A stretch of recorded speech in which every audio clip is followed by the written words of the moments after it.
Media మిత్రులకు నమస్కారం. నా పేరు కొనుగుపాటి ఆంజనేయ శర్మ, కేసానపల్లి గ్రామం. నేను మంగళవారం 21వ తారీఖు మా బంధువులు కాలం చేయటం వల్ల నేను మా ఫ్యామిలీతో కలిసి గుంటూరు వెళ్ళటం జరిగింది. ఆ రోజు రాత్రి కానీ లేదా ఎప్పుడు జరిగిందో విషయం తెలియదు.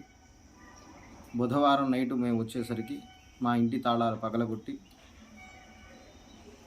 చూడగా మాకు అనుమానం వచ్చి లోపలికి వెళ్ళాము.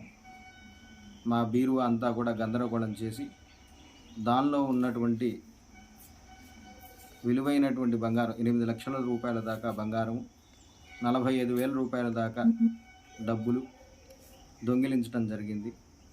కాబట్టి పోలీసు వారు, మీడియా వారు మాకు సహకరించి మాకు తగిన న్యాయం చేయవలసిందిగా కోరుతూ ఉన్నాము.